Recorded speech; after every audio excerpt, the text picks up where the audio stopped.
Coffee Monday is more than a podcast. It's a movement to reshape the way we approach Mondays and the week ahead. It's about embracing the reality that work doesn't have to dominate our lives. It's about finding that sweet spot where passion, purpose, and a cup of motivation connect. Filmed and recorded in California's Central Valley, join me, your host, Ray Pardini Matson, as I invite thriving professionals to share their stories of how they're crafting a life that's both vibrant and balanced. Well, thank you, Mayor Dyer, for being here, a man that needs no introduction. So happy to have you.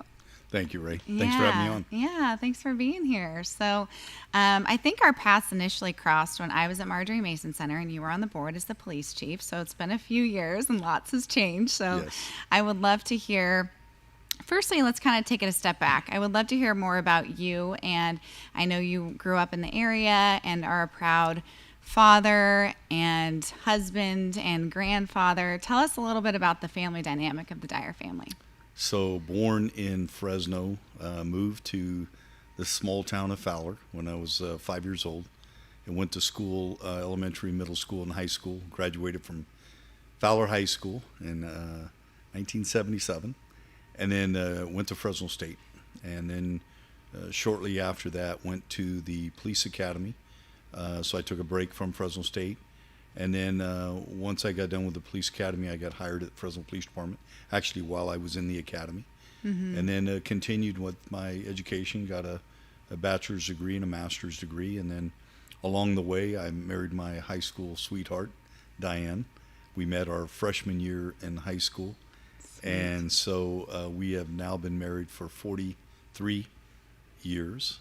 Wonderful years. Amazing. And I have two grown children they're both married, Jeremy and Janelle, and we have five beautiful grandchildren, two little granddaughters and three grandsons. So cool. And all of them live right here, and they live actually in Clovis, and my wife and I live in Fresno.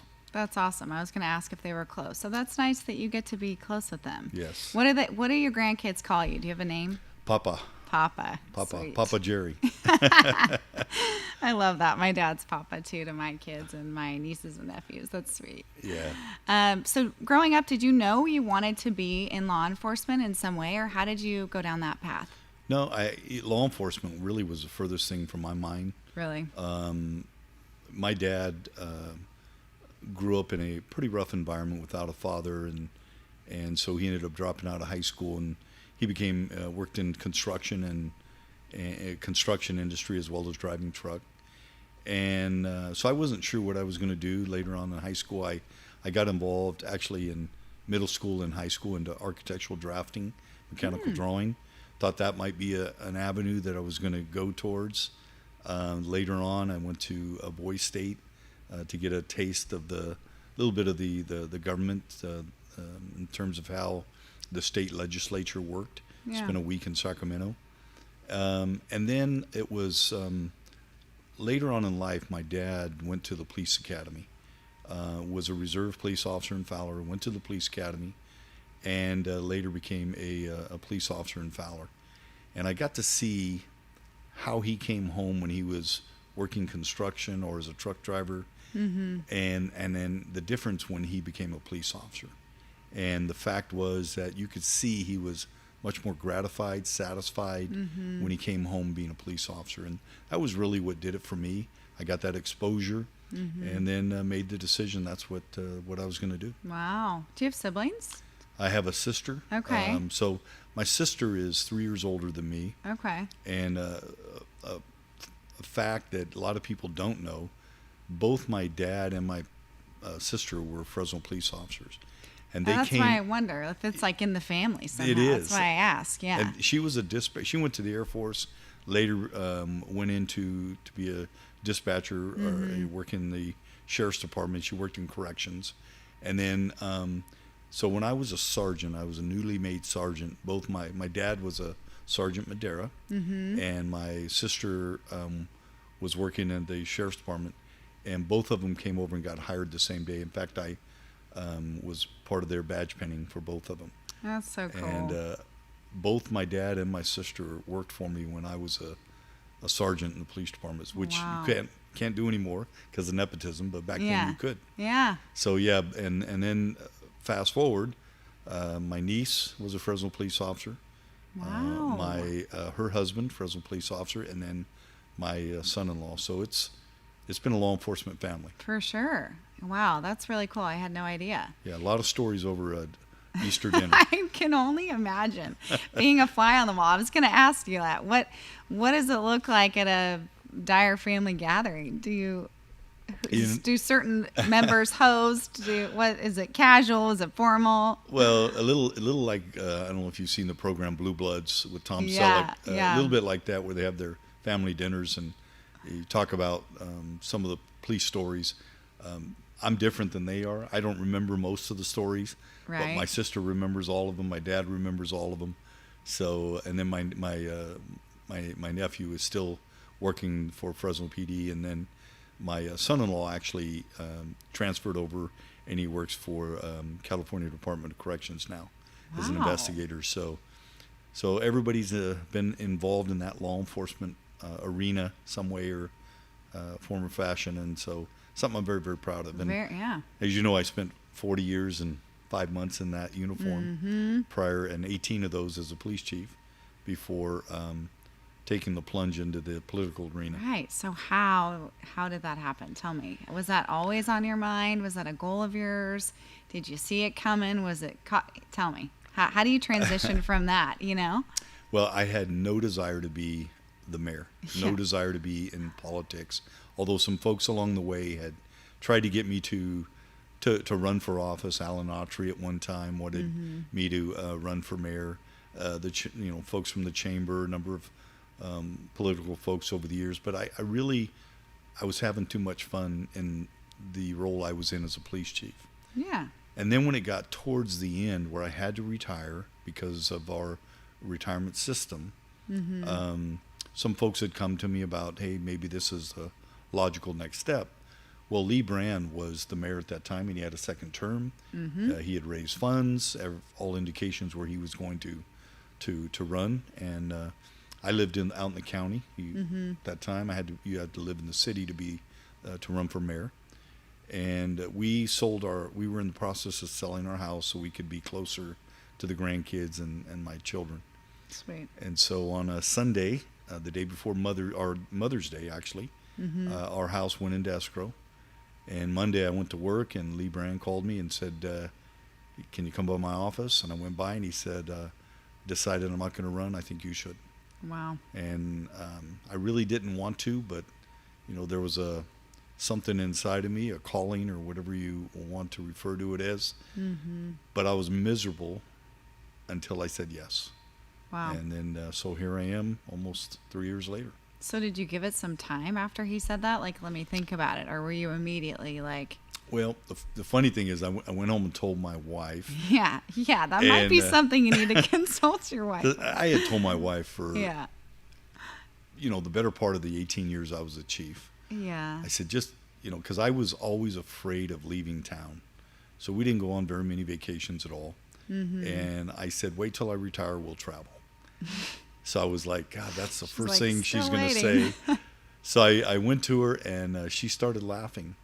And she said, like a woman's intuition, I knew you were running for mayor the day we put the house up for sale. Wow. So she's been 100% supportive, as she was my whole time in law enforcement. It takes a special woman to be married to a police officer, a police chief, and now a mayor. I And agree. so I've been very, very blessed, and tremendous support. And the rest is really history. Fortunately, I was able to win in the primary Yeah. and took office January of 21. Yeah. Amazing. So how has that been? I mean, I know this is a loaded question, but just being in the public eye so much. I mean, even from the police chief role to the mayor, you're constantly in the public eye. How do you deal with that? And it's true. I mean, Yeah. when I was a police chief, a tremendous amount of scrutiny. I'm sure. Your entire public life, and your history, everything is out there. And so I think you get used to it to a degree. But I think it's harder on the family than it is on me. Sure. It's what I signed up for. I Right. understand it. You're always on. No matter when you go to an event, I know. you have to be on. Right. And so you kind of get used to it. And it's kind of challenging at times for the family because, they want me to be there with them at dinner or whatever the case is. And then sometimes you can't be. Right. Yeah. Right. So what do you do to kind of like unwind? You're like always on, right? Like at your grandchild's soccer game, Yes. where I've seen you, because your grandkids and my kids are similar ages, so our paths have crossed. Like you're always seeing people you know. Yeah. So what do you do to kind of decompress and just collect yourself? Well, I work out every morning. Do you? And I see you at Starbucks every morning. And You beat me to that. I'm there too, clearly. We're both addicted to coffee. But here we are. And then, I get up in the morning, I read the Bible, I pray, I go to work out at the gym, get my Starbucks. Love it. And then I'm ready for work. And Yeah. then my wife and I have a place over at Morro Bay that Nice. we thought we were going to use as a little bit of a retirement home. So we're able to get over there maybe 4 or 5 times a year and relax. Good. That's great. Love it. So now you've been at role as mayor now for over 2 years. Yep. Be 3 years in January. Mm-hmm. Tell me about some of your top of mind projects of things that like our listeners, our followers can do to support you in Sure. your initiatives. Well, it was very clear when I was walking neighborhoods when I was running for mayor, and just, being a police chief for many, many years, you kind of have a feel for what's important in the community. And the things that continued to come to the top was we had to do something with the presence of the homeless population on our freeways. At that time, we had about 650 people living on our freeways, the canal banks. So I knew that was going to be the number one priority. And we launched Project Off-Ramp. And Project Off-Ramp was providing an off-ramp for people that were living on the freeways and an on-ramp to a more stable life. Emergency shelter, some counseling services, and then transitioning those folks into a more permanent life, permanent housing, back with their family. And so it's probably the thing that I'm most proud of. Quite frankly, over the last 2.5 years, we've housed over 2,300 of our unsheltered population. Wow. And that means transition them into shelter, and then the vast majority of those on a safe exit into permanent housing. And it's self-gratifying, quite frankly, when I used to go out on all of the relocations on the freeways at 7 in the morning when we relocate the people. And to be able to hear from a lot of these homeless people, their stories, how they got there. And oftentimes I think people misread some of our homeless population. And so getting those folks back to where they needed to be, all of them are somebody's mother, father, sibling. So that's been very rewarding. So Project Off-Ramp, and we continue with that, even though not focused on our freeways because they're clear, but our canal banks, shopping centers, neighborhoods, all of those things are important. Amazing. And, kind of speaking to improvement of the city and Fresno as a whole, Beautify Fresno, I feel like, is also a great opportunity for people to support you and to obviously beautify the area. Yeah. So you want to speak to the initiatives with that a little bit too?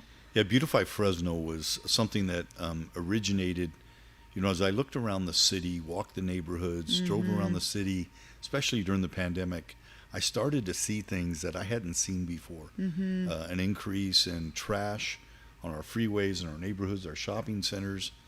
And it seemed to me that people had gotten used to it. And we had started to lose our curb appeal, our sense of pride in neighborhoods.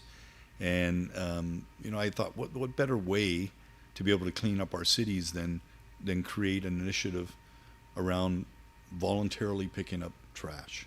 People coming together as alongside of government as we do our part. Right.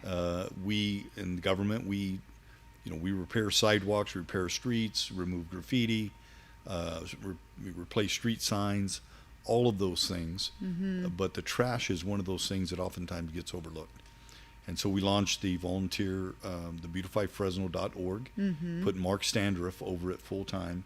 Mark has been an incredible director of that. He's out there every Saturday bringing in volunteers. We do about 3 cleanups a week. Amazing. And sometimes more. We are part of the world cleanup effort. We have a youth initiative where we have Beautify Fresno clubs, and I think we're in nearly 20 schools now. Wow. We have cool. The mayor's citywide community cleanup, and then we have another one that we participate in. So we've, over the last 2.5 years, we've had over 21,000 volunteers come out to clean up. Wow, that's amazing. And so I think you look around our city today, although we still have a lot of work to do, we have made Fresno a better place to live. Absolutely. And with that too, I'm noticing a lot of change downtown, I feel. Like obviously have to kind of touch on that. Tell me about all of the things you're doing to support the downtown community. So downtown Fresno, I have a firm belief that great cities have great downtowns. Right. And you can't really claim to have a great city unless you have a great downtown. And if you look at what happened to our downtown with, it kind of got left behind. When we had more of the urban sprawl with housing, some of our shopping centers, they went north, first Manchester, now River Park.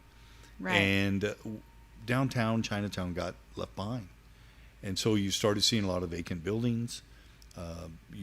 Some of the attractive nuisance that occurs with that, the graffiti, just abandoned buildings everywhere.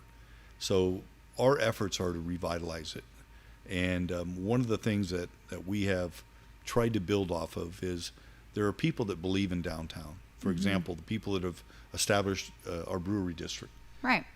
Where it's not uncommon on a Friday night, Saturday night to have 5,000 people in a brewery district. When we have Fres Yes, there's 30,000 people down there in one night. So there's a desire for, I think, the younger generation to come downtown. 100%. And we have about 3,000 people living downtown. We really need about 10,000 people living downtown to really get us to that point where we have the momentum to go forward. And what follows people living downtown is retail, restaurants, entertainment. So that's what we're working towards. We've been pursuing a lot of grant funding from the federal government, the state government. We've recently got awarded $250 million for infrastructure. Amazing. Largest investment ever. Yeah. And then another $43.7 million. So we have almost $300 million to do our infrastructure downtown. Parking structures, water main, sewer main, intermodal transportation hub, a green space, linear park, all of those things that we're going to be doing. And now we're getting interest from developers who are wanting to build the residential units downtown. And it's ready. There's That's amazing. All of the environmental issues are already taken care of. You can build up to 15 stories. So we're well on our way to having a great downtown. So cool. So housing obviously is at the forefront of the development, but do you have other ideas or concepts where they're actively looking to bring those to the downtown area? You mentioned retail. Retail, there's a lot of people that are interested in the retail as well as services, bringing services downtown. And we have those. A lot of people don't realize how many businesses are opening up on a weekly basis. We have a wine tasting on Fulton Mall. We have our brewery district next to the wine tasting. There's a whiskey and a bourbon place. Cool. And then by the brewery district, we have the Modernist. We also have another place called Bespoke. Bespoke, yeah. And then next to that is another whiskey saloon that's going to be opening. So a lot of those places are coming downtown, and restaurants as well. So cool. And I feel like so much creativity thrives in that area. I host a working moms group every month where I just encourage community for local working women to kind of come together, all of which are moms.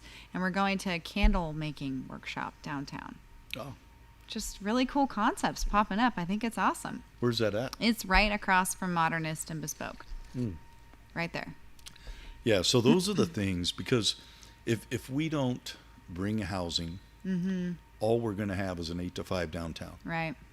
Which, So we need a vibrant downtown, and that requires a nightlife. And the nightlife is really when people live there, and you start seeing an increase in foot traffic. We have 3 trolleys that we're going to be launching next month, and those 3 trolleys will go free from downtown, the Brewery District, all the way through Cultural Arts, the Tower District, Fresno City College, and out to Fresno State, Campus Point, all for the purpose of introducing our younger generation, Fresno State, City College, Tower District to downtown. So cool. Love that. Yep. Love that.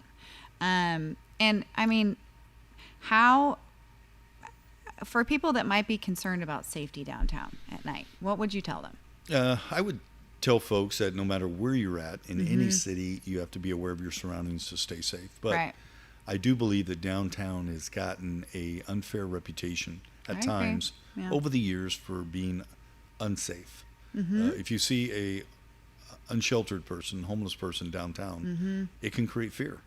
And so we've taken steps to do everything we can to relocate those folks into housing, remove graffiti. Graffiti can cause fear.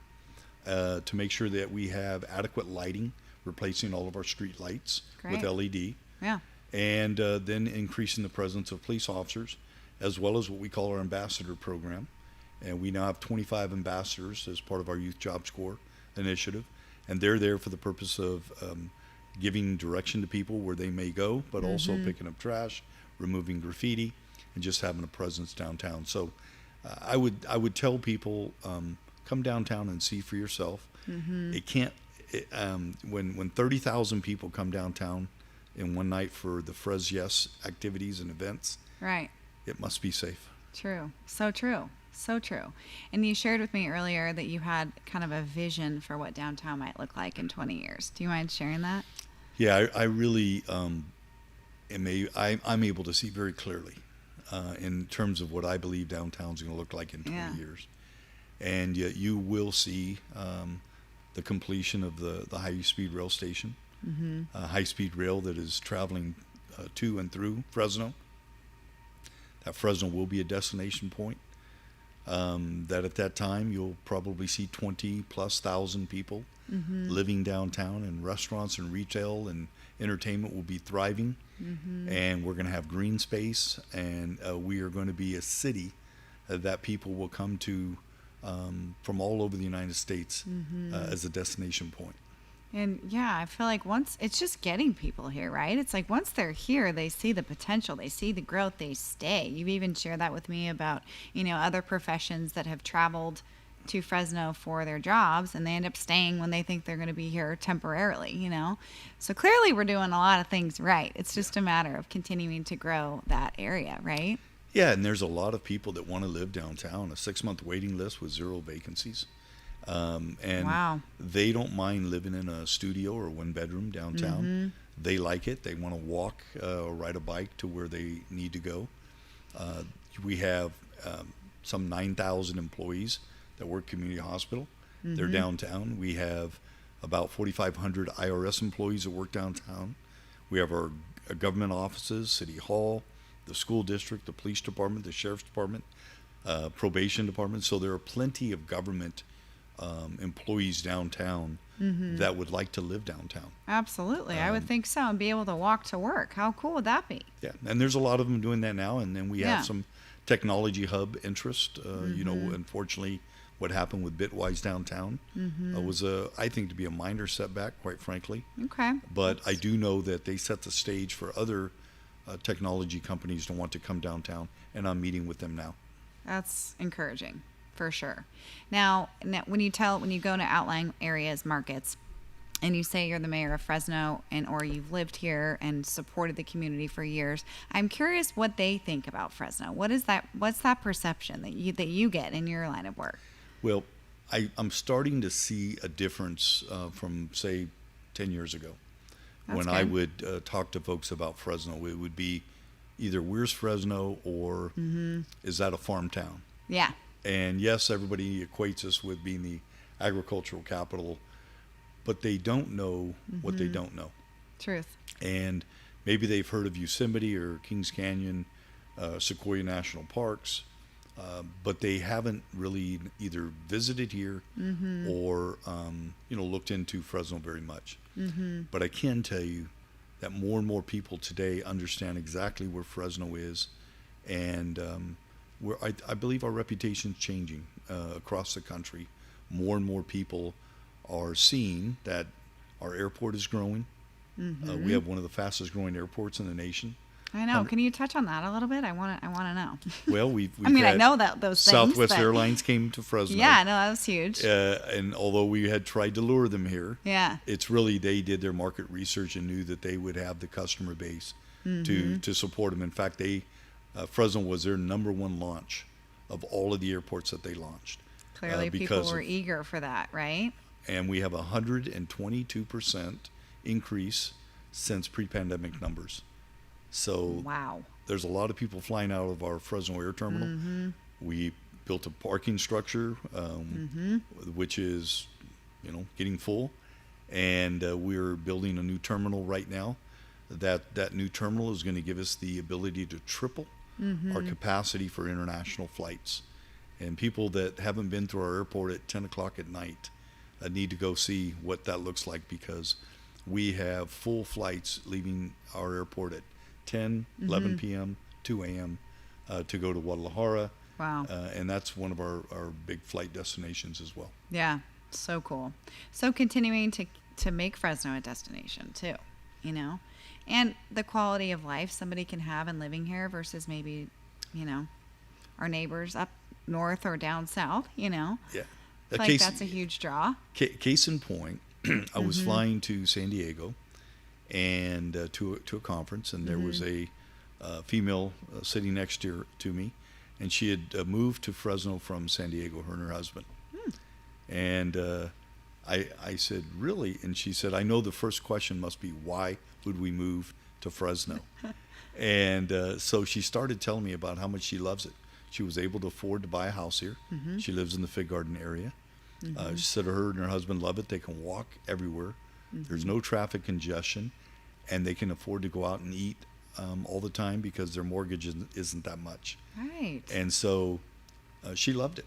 And our school systems are great. It's a great place to raise a family, all the things. I agree. I still have friends that live in the LA area from college, and every time they visit, I keep trying to sell them. I think I have one of them hooked.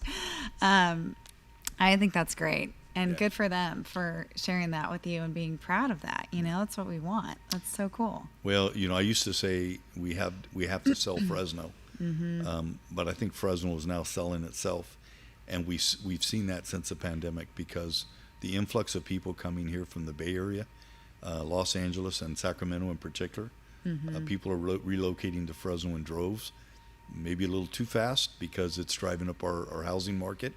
And as you know, it's very difficult to find a place to rent or buy in Fresno. So that's because the demand's there. Which is great to see. So what's next for you, Mayor Dyer? How can we support you, and what's next on your agenda? Well, I really want people to get involved in Fresno, begin to believe in Fresno, to make their way downtown, to try it out, to come to a restaurant, the Brewery District, and start making that part of their normal routine, to come to a Grizzlies game downtown, to come to an event, one of our many concerts that we're having at Chichansi, or at our Selland Arena, or any of the venues downtown. And also to get involved with our beautification efforts. They can go to beautifyfresno.org. They can sign up any week of year-round for one of our cleanups. We provide the vest, the paper pickers, the gloves, and all they have to do is show up for 2 hours and clean up. They can come to any of our neighborhoods, and I really think that's what makes Fresno special, and that's part of One Fresno. People coming from one neighborhood to another to help people they don't know, and maybe a neighborhood they've never been to. And that's really what I want people to get more focused on, our city as a whole, and less focused on perhaps the neighborhood in which they live in. Right. Love that. Kind of opening your eyes a little bit more to that. And I feel like obviously you were very much exposed to protecting and better serving our community through the police department. But as the mayor, I mean, was it everything? Like, how was that stepping into that role? Were you overwhelmed, kind of knew the territory? Like, was there like a big lesson that was like, okay, I need to dive into this, you know? What was that like? Well, I didn't know what I didn't know. And or you thought you might have known. And yes, I do police work. Yeah. I knew government. Yeah. 18 years as a police chief. I interacted a lot with council and the mayor and so forth. But it's different when you become the mayor, because you in the police department, you give direction and people actually follow, listen to you. But when you get in as the mayor, it doesn't happen. You have to collaborate and work with your council to get things done. And there are certain things I can do as a mayor that I may not need council support, because we have a strong mayor form of government. So the mayor hires a city manager hires all of the department directors except for the city attorney and city clerk. And so we're over the operational aspect. But getting the budget passed, I need to have council support. And all three of my budgets, I've fortunately got a 7-0 vote. But that's because we work together. Yeah. And it's not my way or the highway, it's our way. And the other thing is, there are certain things, housing the homeless, couldn't do that without council support. And that's us going together, and state money, buying motels. But I can't just go out and buy a motel and as emergency shelter. Right. I need council to support that. So those are the things that I really learned in my first year, because the first 6 to 8 months it was a little frustrating, and I was beginning to question whether I'd made the right move, because it seemed like things weren't getting done as fast as I would like. We were getting a lot of things done, but not as fast as I liked. Yeah. So fast forward now, good relationship with my council. It's a give and take, and you know, it seems like we're starting to work really good together. And when that happens, then the people are happy. Right. Because we're able to deliver service faster. Right, for sure. That's awesome. Well, I'm so honored to have you here, and we're so proud to have you representing Fresno. And I thank you for your time and sharing not only your professional story with me, but your personal story with me, and how our listeners and our followers can follow along as well. So thank you. Thank you, Ray. I appreciate it. And you've been a very kind host. I try. Thanks. Thanks for listening. Feel free to rate and review this episode here, and connect with us on Instagram if you have any thoughts, questions, or any guest suggestions. Thanks.